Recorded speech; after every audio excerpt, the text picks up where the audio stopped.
there I'm talking about the world of sports as Onduparaka Football Club, for the first of its kind, as the second phase of West Nile. I was about to say West Nile Regional League. I know some fans of Onduparaka. Not West Nile Regional League. I am talking about FEB Big League. They are set to play their first game, as they'll be hosting a team called Chinda Boys. And also yesterday, I was that side of Arua District following one of the FEB Division League games.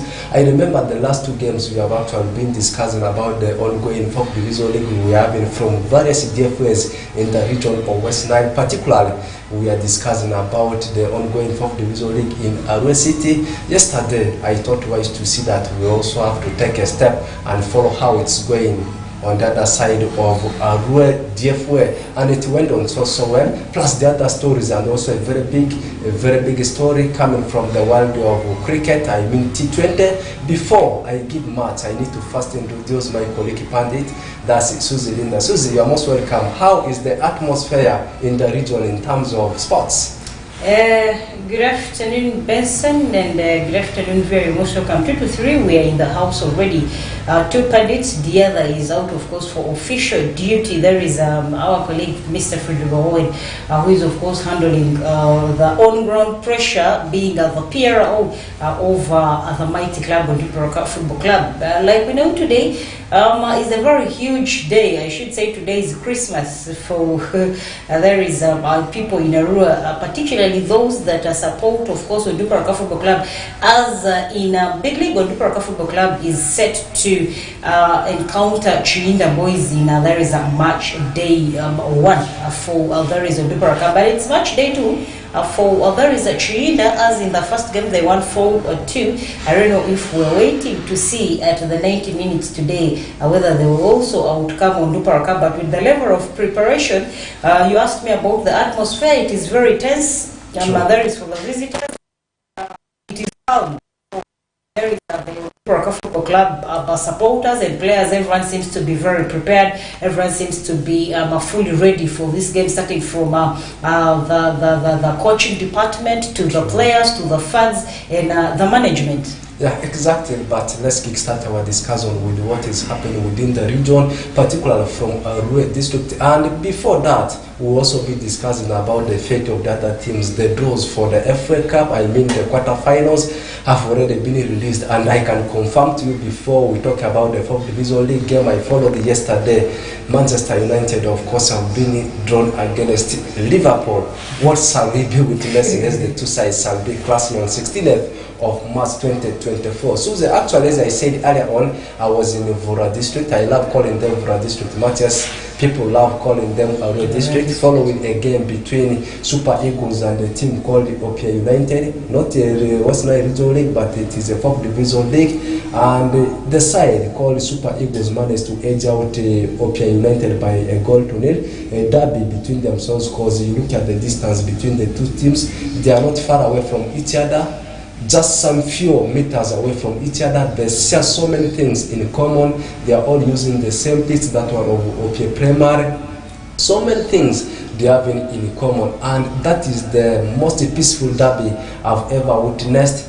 And I was just thinking that if other clubs could impress that peaceful demonstration, these clubs, the fans of these clubs, we are impressing as I was following the game. It will be something better. Benson, my village people are always peaceful. Where I went yesterday is actually where I come from. There is my ancestral home, I should say.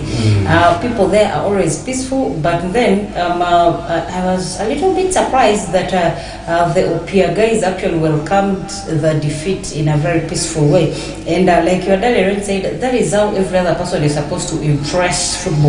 There is how every other person is supposed to accept any result that comes in football. Of course, basically we know that by the time someone is going in for a game, the three sides are always involved. There is a win, there is a losing to your opponents, and then there is a draw. When it is a draw, I think it's somehow because you're sharing points each.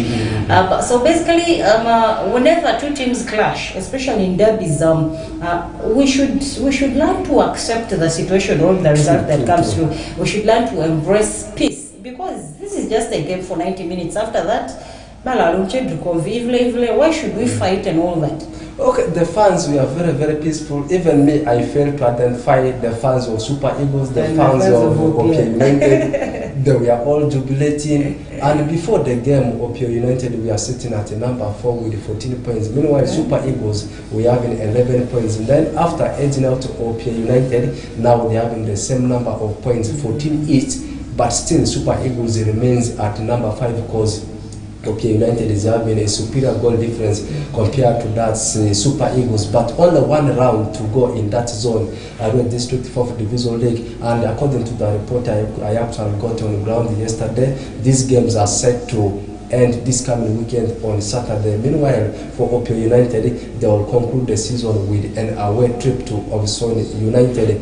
In terms of relegation, in terms of promotions to the zones, I think the business is done. For these two teams I follow, Super Eagles, they're already safe. You talk about Opia United, they're already safe. And then the battle is only remaining amidst the three teams, Vura United, Ovison United, not forgetting about Odumi United.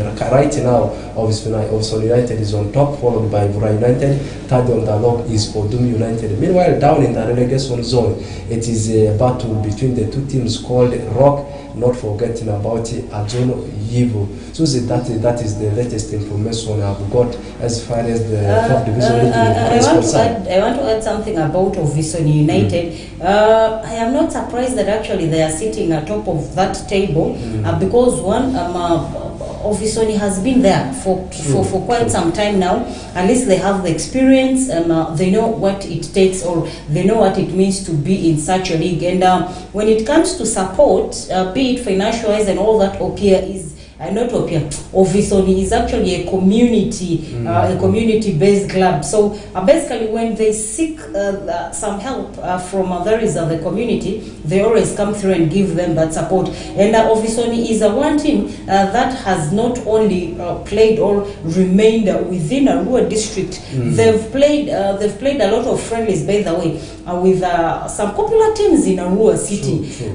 So basically, they know what it means. And this time around, if they are sitting at top of the table, trust me, if they qualify to the zonos in the next rounds, I really wouldn't be surprised that they will qualify. And the next game that they have with Opia, I don't even see Opia picking a draw against Ovisoni, because one, look at the table standings, look at the level of organization. To me, Ovisoni is more organized. I am not saying Opia is not organized, but the level of organization in Ovisoni, no team in the 4th league division games of Arua district outmatches Ovisoni. Yeah, some of the stakeholders of Opia United, they were able to share some of the challenges they are undergoing right now, more especially the issue of transporting players. Sometimes you see these players, they will have to fix their hands into their pocket to see that they travel for these games. And at the same time, players' motivation is something very, very vital. We should not take them for granted. Sometimes you see these players, they play after playing, you cannot give them 1,000 or 2,000 for soap. They just play after playing, you see them departing minus having anything. I think players' motivation, on top of that also the transportation of these players is something teams, of course, will have to undertake so seriously. It's not only happening with the Opia United. I am seeing this one with most of the lower league clubs we have in, not only in Western region, I think in the entire country of Uganda. I think the problem basically has affected a lot of people. But then if clubs organize themselves, trust me, if you're winning, there is no one that does not want to associate with success. So basically, I think this entire problem is going to be there over time because one, the whole economy is bad. We are being affected here and then, all that. So basically, this is not a problem, like you just said, this is not a problem for the grassroots or lower league division teams. It is generally a big problem that has affected a lot of clubs, even international. Even in AFCON, by the way, there were a few teams that faced challenges in traveling to Ivory Coast. So that is it. Yeah, exactly. We are discussing about this because, the competition is all over the world, all over the region of Western Nile. Let me just give an example in terms of relations, in terms of comparisons. Like you might be having a team from Yumbe called the Galaxy that might be motivating players maybe giving them 5,000 each after every match, maybe after every training, maybe we call it a training allowance. And we have been a player from Opio United, they do training, they play after the game, after the training, they go home empty-handed. Maybe the player might be having a colleague playing at Galax, and that player can make a call to that one from Opio United. Do you know what? Here at Galax, we are motivated. We are paid after every game. We are paid an allowance of 5,000. That one, of course, will make the player to think that I better leave Opio United. I go to maybe Galax, where I can be able to get maybe training allowance, maybe match allowance. So leaving that one there off script, we are heading into the month of inter-school ball games. Actual schools have already started training, like schools I'm talking about Mbara Senior Secondary School, Aliba, Naja, so many schools in the entire region of West Nile have actually started training. Others have even played the inter-class competitions. A day ago I was actually following the ladies and also the boys of Mbara Senior Secondary School. Right now they are doing massive training, and according to the report I actually got from their sports prefect, on Monday they will be playing a friendly with a school called Aliba Senior Secondary School, and this game will be on Monday. I think it's Aliba is in Maraza. Aliba is that side of ROE division, okay. A city school, and each and every season we are seeing them playing the friendlies. Last season they went that side, they managed to win, and this time Aliba is coming to Mbara Senior Secondary School. Home and away. No, the last season they went to Aliba. This season, Aliba is the visiting school to Mbara Senior Secondary School. And one basic theme I want us to discuss about inter-school ball games, all about the changes that of course have been made by the government, the Ministry of Education and Sports. This time they have shifted netball to be in second term, and this term, first term, will be witnessing the ladies and also the boys playing boys football and also ladies football, and then netball. You expect netball to be played in second term. Athletics will also be in second term. Those are the changes. Congestion. To me, I am seeing a lot of congestion because one, you may find one player featuring in both sets of the sports. There is athletics and netball. So I don't know how the schools will manage this, because I don't know if as soon as the school starts, maybe they will first do netball, and then somehow they will do athletics. But some schools will still be affected, because normally after the netball, there are certain schools that qualify, or there are certain players that qualify and go and represent the districts or the cities at national level. What if this player that has qualified to travel, assuming that the nationals will be in Kampala, what if this same player that has qualified to travel is the same player that the school needs for athletics? What happens? Yeah, of course it's going to come with so many challenges. Just we are highlighting you people about the changes that has been done, and at the same time we want to raise awareness to the fans of inter-school ball games that very soon it's kickstarting. Still about school sports. Yesterday I was also at Mbara Senior Secondary School. Don't say that I'm biased following Mbara Senior Secondary School. That is something which was already running in my mind. There are some athletes. There are some athletes from Mbara Senior Secondary School that have already traveled for national championship trials at Uganda Christian University. They are going to represent our region. When I tried to inquire from the games prefect of Mbara Senior Secondary School, are we only seeing the students from Mbara Senior Secondary School? He said no. These athletes actually have been spotted from different schools, different districts. We have in the region, we have some from Greater Lu region, some from Greater Nebi region, some from Mbara Senior Secondary School, and so many are going. And I tried to ask him, then after the trials, in case some of them manage to succeed, what will be the next step? He said after that, they will be taken for another trial. The trials are for around 2 to 3 weeks. After that, those ones that will be in position to succeed will be in person to represent our country in all African games. I think that is a very good opportunity, not only for Mvarasine Secondary School, but for all the athletics from the different angles we have in the region. I just went to Mvarasine Secondary School because they are close to us. I wanted to get the information from their games prefect. Okay. The school being close to us, there are a lot of schools that are close to us, and we should. But you see, unfortunately, much as we have in so many schools that are close to us, the athletics that have been spotted to represent, let me say, the city with the other boys from the other parts of the region, they are only coming from Mvarasine Secondary School. We don't have any representative from Muni, no one from Ediofe, we don't have any from Mauritius, but most of them are from Mvarasine Secondary School. That's why you went there. That's why I went there. Okay, that understood. I think this is going to be a very good initiative, and this, by the way, propels those that didn't qualify or those that actually didn't work hard enough to get to the slot, where actually the few students that are qualified and are already at there is a Uganda Christian University doing trials. This, by the way, leaves you home here to put in a lot of energy, to put in a lot of hard work to see to it that you can be in your mind like, hey, how did I miss this spot? Like I was with, like, let's say in Lubera, you can be like, hey, Amanda, they are Benson, keep it. You get it. I'm training and all that, and then now you get to see that your friend is maybe assuming after you see you, they all qualify and are represented at higher levels. You be like, hey, Amanda, so this comes down and you're training hard simply because you also want to be like the other person who left you behind because maybe you thought the person training hard was a joke and all that. So basically, to me, this is actually something very good. One, it's going to open in ways for those that have qualified and those that they've left behind to double their hard work. And then secondly, it's going to bring in a platform for showcasing talent, because this is something that actually we've never had. This is something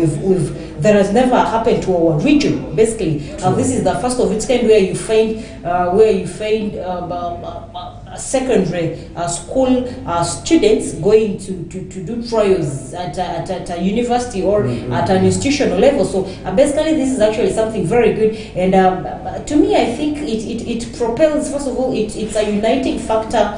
It unites our region grassroots to a higher level. And then that is where these boys and the girls that actually qualified can be able to showcase their talent and be picked there to nurture in the talent to attain in their dreams or to attain a brighter future. Exactly. More details about that will come in our Nalka Sports from 7 to something there, and then more details about the game between Opio United and the Super Eagles will also be live in our Nalka Sports. Susie, let's turn our focus away from that and we discuss about the second tier of Ugandan football. We are talking about FIFA Big League. The biggest talking point as we gave in the highlights is all about Onduparaka entertaining the team of Chinda boys. Yesterday, together with Owen Izaga, we discussed lengthy about it, but that one can't stop us from still giving something little about the game today. The game is today. 4 p.m. is actually the kick-off time, East African time.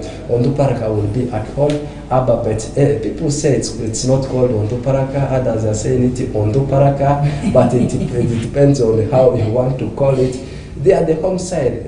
The first leg of this game, I think, ended in favor of Chinda boys. Right now, you take a look at where Onduparaka is sitting. They sit somewhere 10th on the log with 17 points.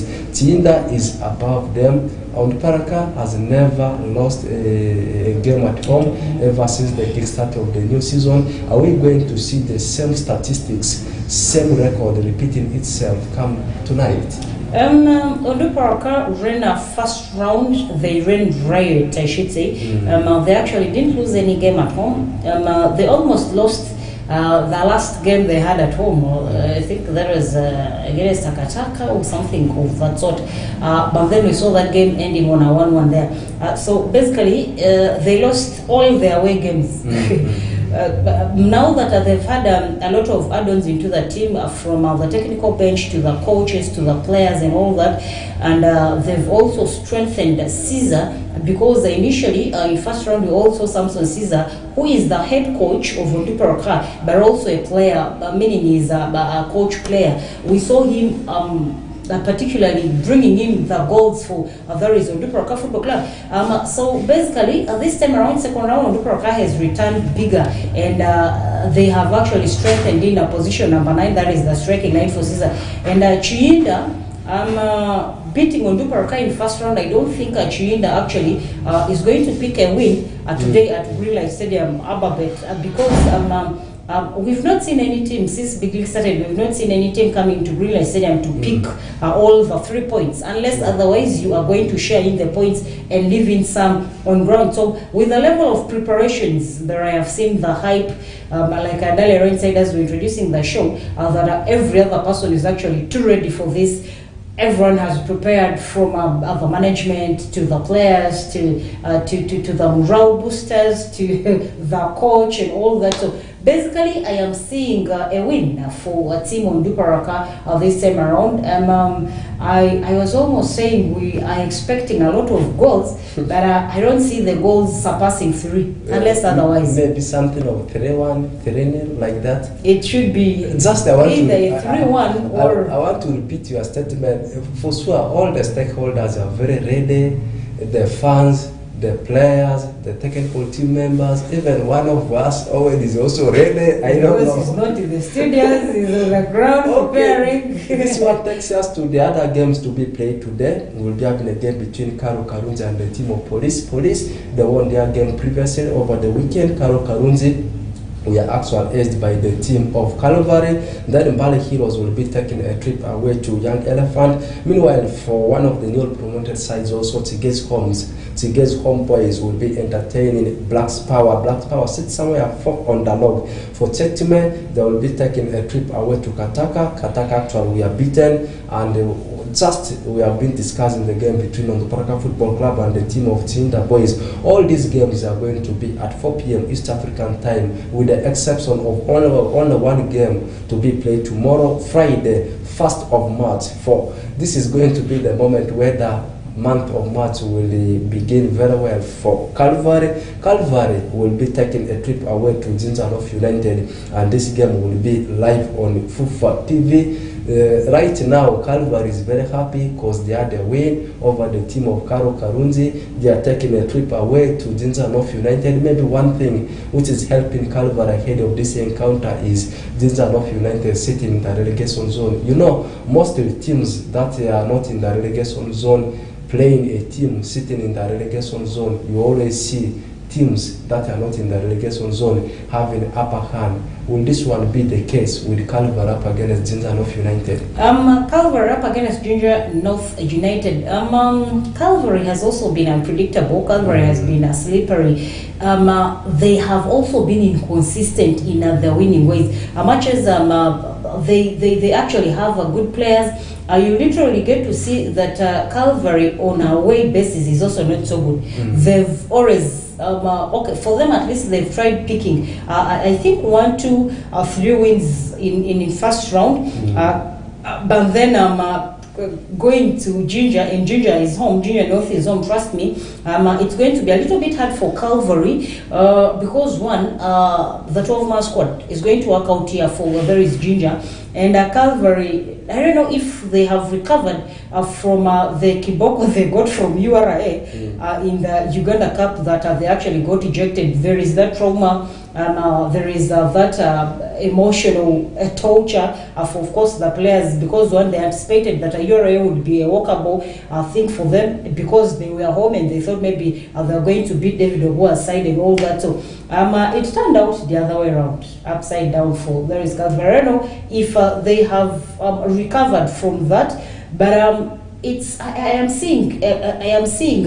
Calvary picking a win very hard at Ginger, because like your daddy said, the teams that are down there are always bad. You saw a case in point for Ondupara last season when they were in UPL. They knew they were going to be relegated to the last 4 games were with Giants, Vipers, KCCA, Villa. They beat all these people. So basically, if you look at the teams that are down there, they always say the kicks of a dying horse are terrible. So I don't see even Calvary picking in a win down there up against Ginger United. That's what crossing to, there is a social media handle. We have one person called Macnon Venus. He says, thanks for the show. He's Macnon Venus catching live from Onduparaka. And he wants your prediction ahead of today's game. That is Onduparaka and Chiinda. That is your prediction. And then we have Galton Daudi, where he's asking, where is the 4th division league taking place? I don't know which one he's meaning, but Daudi, I would like to tell you that 4th division league games are in every district, every city. For Arua City is within the city. And then the one we were talking about particularly was for Arua district, based on likes calling it Vura district. So the one we were talking about was taking place in Vura. Starting from Odia here, like this up to the other side. Daudi, I hope we've answered you. And then there is Mike Onzi Devson. He says, I am catching you live from Onzivu. Mike, big ups. Thank you always. See you at 4 p.m. in Onduparaka Greenlight Stadium. Maybe you will answer for the prediction over. There is a Magnon Venus catching us from Onduparaka. He wants the prediction ahead of today. Onduparaka Chiinda. Onduparaka against Chiinda, boys. First league was not a good one for Onduparaka. You know, for an average team, sorry to call Chiinda boys as an average team because they are still new into the league. People had never known before. For an average team to complete league double over a team that is having a brand is always something very difficult. What am I trying to mean here? I mean, the results Chiinda boys had over Onduparaka in the first round won't repeat itself. Just in simple terms, I'm seeing Onduparaka winning the game 2-1 for the team of Caterpillars. And to clarify on the other question of 4th Division League, maybe, I don't know, is trying to mean about zonos, but the venue has not been communicated yet. Maybe if he indirectly, if he was meaning zonos, I can say the venue has not been communicated yet. In case it will be communicated, we will also be in person to let you know. There is Galton Daudi. First, be specific. Benson already has answered you, and I also gave you a hint on where the 4th league division games are taking place. If you're meaning zonos, where all the teams that have qualified from the various places come together and play to qualify to regional, you specifically you can go back to Facebook and of course clarify that. Will equally also get back to you with the answer, because for the zonos, like Benson had said, the venue for the zonos has not been communicated, simply because not every other region or every other district has finished their 4th league division games. Exactly, you will keep on giving the comments and the questions as we continue, and this one takes our turn to what is happening in Star Times Uganda Premier League. You know that we have been so many fans of Venom's Vipers in Arua, and one asked me, why is it that the Vipers of late are not included in the fixtures? I told him Vipers is there, only that their games of course have been postponed and they are turning on the card today. But before we give you the games to be played today, KCA really saw to net that they are the owners of the pitch they are using, the stadium they are using. They are the landlords. After running riot over NEC, beating them by 3-0. Not only that game, we also had a game in match day 19 rather, between Airtel Chitara and the team of Wakiso Giants. We discussed about this one yesterday. Airtel Chitara was a 0-0 winners over Wakiso Giants. And the same day, we had a game between Express and the team of UPDF. Express, of course, we had 3-1 winners over UPDF. Previously, we saw Airtel Chitara edging KCA by a goal to nil. Maroons playing out a barren draw with Bull. Bright Stars sharing the spoil with Express, which also ended 1-1. Mara City edging out Busoga by a goal to nil. There was a game between UPDF and the NEC, which ended 2-2. Wakiso Giants up against URA, where we saw Wakiso Giants edging Sokina actually URA by a goal to nil. But the biggest talking point is all about the humiliation KC actually gave to the team of NEC FC. I remember we all went for a win for the team of NEC FC, and it turned to be upside down. That means, to me, KC will still remain unpredictable until the season comes to an end. I think KC shocked a lot of people, not only us in the studios here, that actually yesterday went in for NEC. And our colleague Pandit Darius Owen had put that clash as the landlords versing the tenants, meaning KC were the landlords. And we went in for the tenants. There is NEC. But then NEC being a new entrant, I think KCA wanted to show them that, yeah, we rule here. Like, we are the landlords. We've been here over time. Simply because if you look at experience-wise, even player-wise, most of the players that KCA has have more experience, or they're well versed compared to there is of the players that NEC has. I don't know how we didn't look at that yesterday, but we simply went in for the previous statistics over the performances and position-wise on the table standings of the Saturday Uganda Premier League. There is for both NEC and KCA, but KCA came through and surprised everyone. It was actually a very good one for them. Shaban now sits at top of the table as the top scorer. They're actually at I think 13, two of them in the top scorer board. Yeah, the players you have just mentioned, Shaban. You talk about players like Amak Fred, Nelson Sekatuka, Dennis Umedi. These are the players that are currently running for the Gong, the trophy of top scorers. And this one brings us to the games to be played today. The biggest for the top scorers, it's Muhammad Shaban 11, and then Nelson Senkatuka 11, and then Omedi is at 10 goals. Omedi is also on fire. Then Fred Amako is 9 goals, Maroons, and then Isaac Wagoina is also 9 goals. Then 8 we have Alex Chitata for Bull. Then our own Cromwell Rothumiwa Bank is at 7 goals, and then in 6 goals we have 3 people. There is Henry Chitegenyi, we have Ashraf Mugume, and Patrick Jonah Kakande. Kakande, I think two players I want to talk about, Kakande of Sports Club Villa and also Alex Titata. These players, they started very well. I remember they were also battling for the Prisoner Awards. Yes. It should be the month of December, if not December, November. Yeah, but of late they have disappeared. Kakande and also the player Alex Titata. But the good thing with Alex Titata is, though he has gone down, his team still continues to perform very well. Vipers, I think, will be leading the race in today's game. They have played 3 games less. If they win all of them, right now they have 31 points. If they win all the 3 fixtures, they will go to 40 points. That means they will go on top of the log, just a point ahead of Chitara. For Bull, they have also played a game less. If they win, they will also surpass Airtel Chitara. That means Airtel Chitara right now sitting on top means they have played a game ahead of the rest of the teams. But Vipers up against Nelson Sekatuka's Soltino Bright Stars. I think this one won't be an easy game for the team of Vipers. It won't be an easy game for Vipers, but if you look at the Bright Stars lately, they've also dropped energy-wise, goal-scoring-wise, everything-wise, I should say. I don't know what is happening with Bright Stars. Last season, Bright Stars was on fire. You literally would fear when actually you're being drawn against Bright Stars, out to the Bright Stars. But this season, they started very well. I don't know what is happening. Somehow they are sinking, by the way, slowly by slowly. Vipers is also just there, shaky. They're unpredictable. Anytime they're playing a draw, anytime someone is beating them, even at home at St. Mary's Chittenden and all that. So basically, this game to me is very unpredictable because one, Vipers is not so strong like the Vipers we knew last season that collected all the trophies in Uganda. And then Solitary Bright Stars is also not the tough Solitary Bright Stars that we saw last season that we would fear and all that. So basically this fixture is very unpredictable. I was going to say I'm seeing a draw here, but one side definitely is going to pick a win, a narrow win.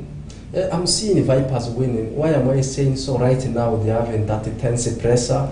Teams have extended the points gap. Right now, I can say it has gone to 8. It has gone to 8 points.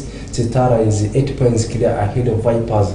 They will do all the possible means to see that they win the game to narrow the points gap. And also, a game between Busoga United and the team of Gaddafi. Both teams seems to be having the same weight. Same the game between URA and the Maroons. You love comparing teams that are having the same weight. You look at Busoga, Gaddafi, to me they are having the same weight. You also look at URA and the Maroons, they seems to be also having the same weight. I don't know, you'll be going for draws in both of the fixtures.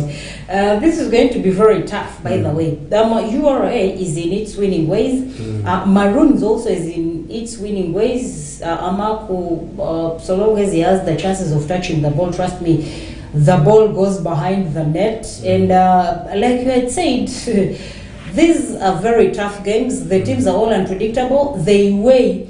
If they're put on a weighing scale, trust me, nothing will go down. They will all be here. That is according to me. Just like I said, I simply want to agree that these teams all weigh the same.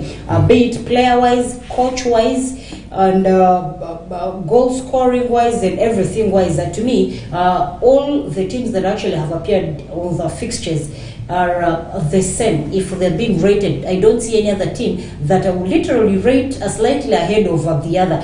So basically this is going to be a very tough one, and I really wouldn't want to put a draw here. I am actually seeing a win. But the URA is very inconsistent. Their side URA goes to play and you think, this is an automatic win for them. You see URA being beaten. Then they start scoring goals fast like Manu and fail to contain the goals they are being beaten.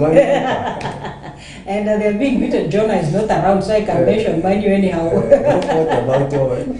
He's also not around. So Manu Goons of Western TV are not around. That's why I am throwing examples on Manu. So basically, we're discussing URA, but when it comes to Maroons, I think Maroons is one team that is consistent. They are there. You literally see the fighting spirit in them. You see the energy in them.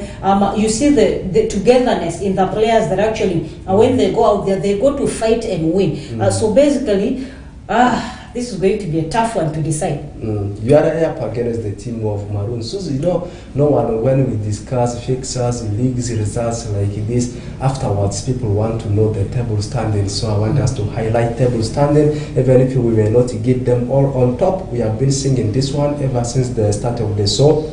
Is Chitara with 39 points. Second is Bull with 38 points.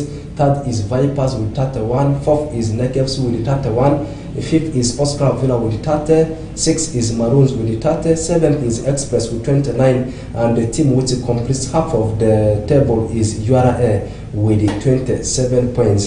If URA wins today's game, they will go to 30 points. But Maroons having superior goal difference compared to that one of URA. Still, Maroons will be ahead of URA even if they win tonight. And Susie, before we talk about the stories that are coming from the other parts of the world, I mean European sports, I want us to finalize it with what is happening in the world of T20 cricket. It's actually a busy season for both Cricket Cranes and Victoria Pearls. Cricket Cranes is actually the senior men's team of Uganda. Meanwhile, Victoria Pearls is actually the sister club. Sister club right now they are in India for friendlies ahead of the All African Games. Meanwhile, also for Cricket Cranes, they have already settled friendlies with Nepal, Netherlands, don't forgetting about Namibia. In fact, both teams, Victoria Pearls and Cricket Cranes, they are preparing for All African Games. All African Games, they are set to kickstart on 7th of March, and it will continue to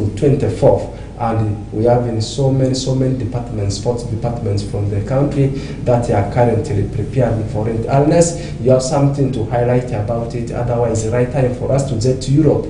Basically, no. Only that when it comes to cricket, people they don't joke. They raise their flags high unless our boys in football. It's true for you. Your problem is just the boys. Yes, even the girls the other time disappointed us badly. But before girls are not all that a very big problem. They're not badly off. It is the boys, even under 20, under 14, the senior people. Everyone is just oh look at this. Before we get to Europe, there are a few questions coming through. There is Adrico Godfrey who says, I want to know new signings over Onduparaka Football Club.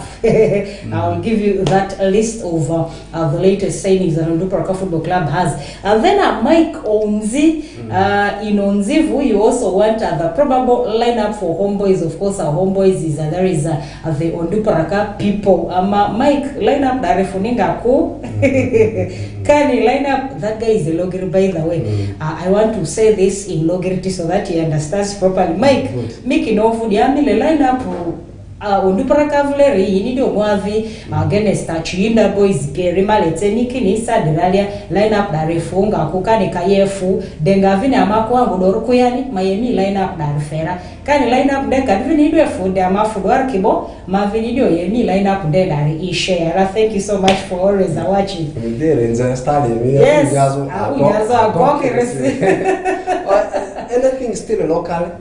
No, apart from crossing, boarding the flight and to Europe. Let's now get to Europe and we start with it. Before I give you how the games went in FA, let all the fans of the big teams, let them not panic because they all won their games with the exception of Arsenal that we are knocked the other round. Sassuolo actually had a game with Napoli. Napoli yesterday did not joke, scoring 6 against Sassuolo. 6-1 was the result, and Inter Milan ran riot over Atalanta, demolishing them by 4-0. Meanwhile, in FA Cup, which people want to know, Chelsea had to edge out Leeds by 3-2. Nottingham Forest we are edged by Manchester United by 1-0, and the same scoreline Wolves had over stubborn Brighton and Hove Albion, and lastly Liverpool had to demolish Southampton by 3-0. Susie, did you expect the results to have gone like this? They were shocked, by the way. I tried watching this game, but because I went in biased, I put my own predictions in my head. But then when they failed to come out, I slipped out slowly. Because when I entered to watch, I entered with a lot of teacher for and when I saw the predictions were not raining, they were not in line with what was in my head, I sneaked and ran away. Because honestly, a lot of people didn't expect that. It's true. The player who actually saved Chelsea yesterday was Conor Gallagher, whom people criticized so much in the game against Liverpool because of the glorious chances he actually wasted. Yesterday, he had to console himself by scoring the winning goal in 90 plus to see that Chelsea surpassed to the quarterfinals. And this one brings us to the draws, which people will want to know, because normally after every stage of a tournament, they will want to know, they will always be aware that there might have been draws, and this is what they will want to know from us. After Manchester City edging out Luton Town, they have been drawn against Newcastle, and Newcastle is actually a side that knocked off Manchester City in Carabao Cup, and again in FA Cup they have been drawn against Newcastle. For Chelsea, they will actually face low leaders in Championship. I am talking about Leicester City. Leicester City also won their game, and Wolves, they have been drawn against a Championship side called Coventry. And to me, the biggest draw is actually between Manchester United and the team of Liverpool. Liverpool will be taking a trip to Old Trafford, and this game will be on 16th of March. Summarize about Manchester United, Liverpool. This is going to be a very tough one. Manchester United with their current trend, even Fulham beating them. It's going to be a little bit hard for Manchester to go past, by the way, Liverpool. First of all, I look at the injury list that Manchester United has. Rasmus, there is Luke Shaw. There is a long list over the injury list that actually Manchester United has. Whereas if you cross to Liverpool, you actually see that even if they have injuries, the team performs. The other time, their Mo Salah got injured from the AFCON. Aren't they winning games up to now? I don't think he has returned and all that. So basically, Liverpool is not affected by anything this time around. They are crossing. And then looking at Manchester City and Newcastle, this is also a very tough one. And then Chelsea, Leicester City, Chelsea has issues. So I think here the biggest is Manchester United and Liverpool, but I don't see Manchester United going past Liverpool come that day. It's true, Manchester United up against Liverpool. I'm also seeing Liverpool going. Yeah, Liverpool is having that team spirit, collective effort. That's why even if players are out injured, the rest of them, even academy players, academy graduates, can come and still save Liverpool. Like yesterday night, one of the goal scorers for Liverpool was Dance, a player so many don't know about. The other fans have never seen him before, but he was one of the goal scorers for the team of Liverpool. We are waiting to see about Chelsea. They are good at surpassing the other stages, right from the preliminary rounds up to quarter-finals, sometimes reaching to the semi-finals.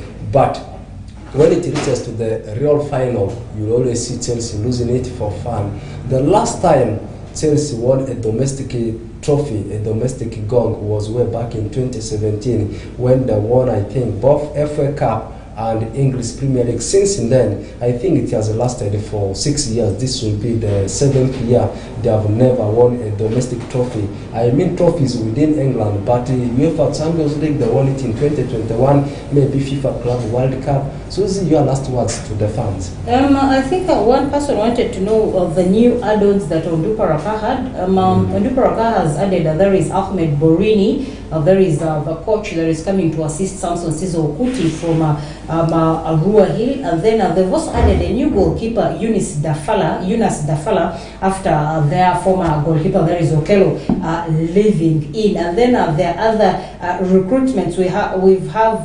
They've had John Rogers Okumu from Arua Hill. They've also added Sabir Noah. There is Ibrahim Musa. There is Nelson Mandela and Jafar Kerepi, who have been added to the squad. But today we might only see the goalkeeper featuring. There is Yunus. The rest, the likes of Okumu and the rest, still have license issues, but they are within the camp. Okay, that one brings us to the end of today's edition of Whistle Time. It has been me, Benson Pastore, doing it with Susie Linda for you. Up next, we are leaving the screen for the next program called Movie. After that, Chukuchuku is continuing. After Chukuchuku, what is happening around the world, I mean News Time, Nilecast will be there. We are out of the studio.